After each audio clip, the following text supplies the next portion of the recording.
예, 예, 반갑습니다. 경영지도자 재무관리 2차 강의를 맡게 된 박수로 회계사라고 합니다.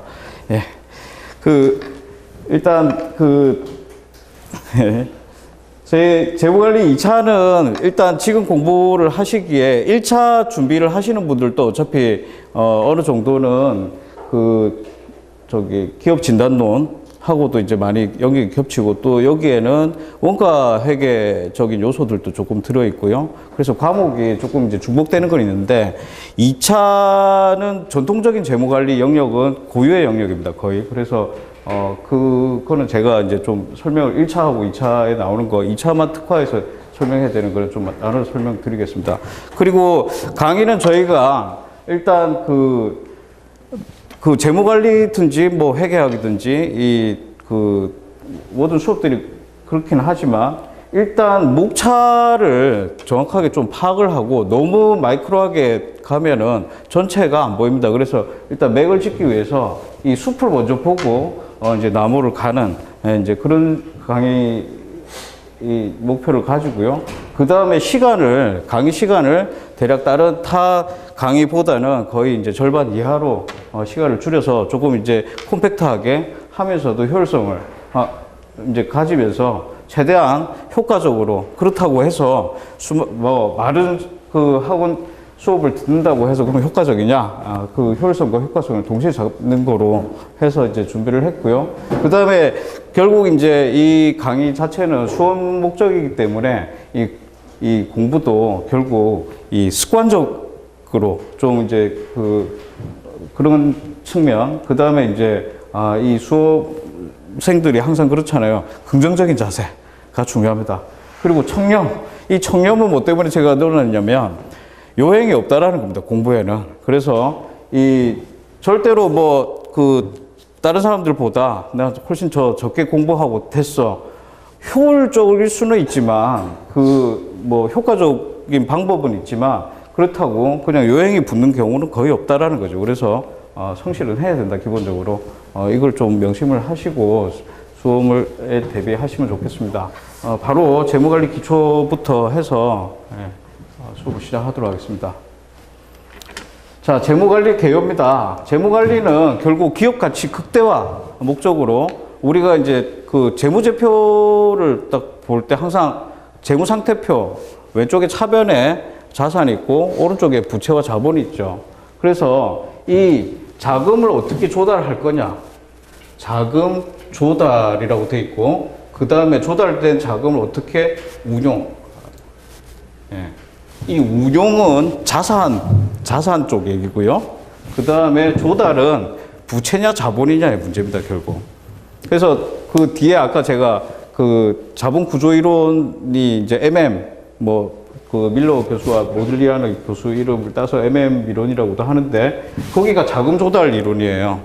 부채냐, 주식이냐, 채권으로 펀딩을 할 거냐, 주식을 발행해서 펀딩을 할 거냐의 문제고, 그러니까 돈이 모이면 이제 어떻게 투자할 거냐, 그게 이제 NPV법으로 할 거냐, ARR법으로 할 거냐, 아니면 이제 채권을 살래, 주식을 살래, 또 투자할 때는 또 거꾸로 또 그렇게 되잖아요. 그 다음에 이제 사업을 할 때 판단을 하는 게 또 자본 예산이고 그렇습니다. 그래서 이런 측면에서 이제 재무관리가 의의가 있고, 투자 결정, 결국 우리가 이제 재무상태표로 보면 이쪽에 자산 쪽 이야기들이 투자 결정, 그 다음에 자본 조달 결정은 부채냐, 주식이냐, 자본 조달 결정, 그 다음에 배당. 자, 배당을 배당을 할 거냐, 유보를 할 거냐. 자, 배당을 하는 게 기업 가치가 좋을 거냐, 그냥 적립을 해 놓는 게 안 주고 다시 재투자하는 게 기업 가치가 더 좋을 거냐. 이런 것들도 뒤에 이제 자본 구조에서 같이 묶여져 있습니다. 그 다음에 재무 분석 어떻게 할 거냐 하는 것들이 재무관리의 기능이고요. 자, 그 다음에 재무관리의 목표는, 과거에는 이익 극대화였다.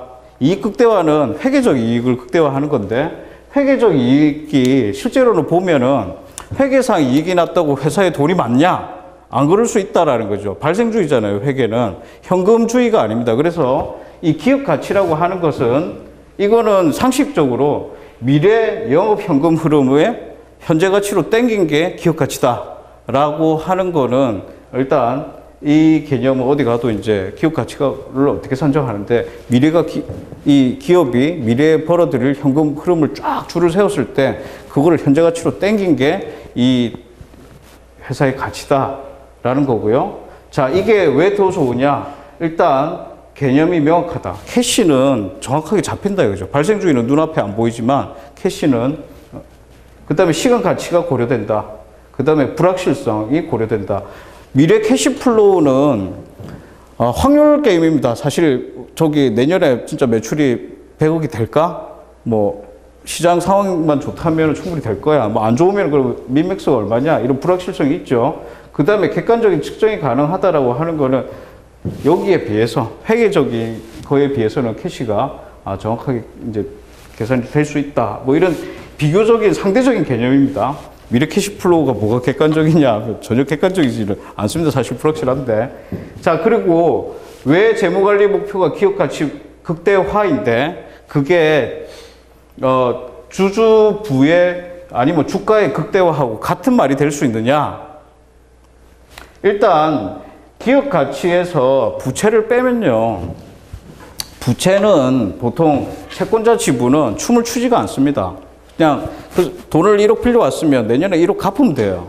이자 주는 것도 정해져 있고 뭐 더 줄 필요가 없죠. 그래서 그거는 픽스가 돼 있다라는 거, 그 가치는. 그래서 1억을 빼면 나머지 금액, 뭐 아까 100억에서 1억 빌려왔으면 99억 아닙니까? 그래서 이제 아니면 50억을 빌려왔다 하면 그 나머지 50억이 결국 주주에 붑니다. 그래서 회사가 돈을 점점 많이 벌면 벌수록 부채를 땡긴 거는 픽스돼 있고 그러면 주주는 남는 돈이 많잖아요. 다 자기 거잖아요.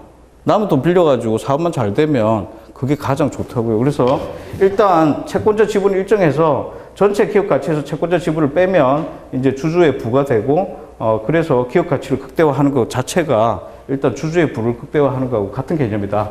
예. 그래서 이게 재무관리의 목표입니다. 그래서 과거에는 이익 극대화에서 이제 기업 가치 극대화로 바뀌고 결국 그 말은 주주 부의 극대화하고 같은 말이다.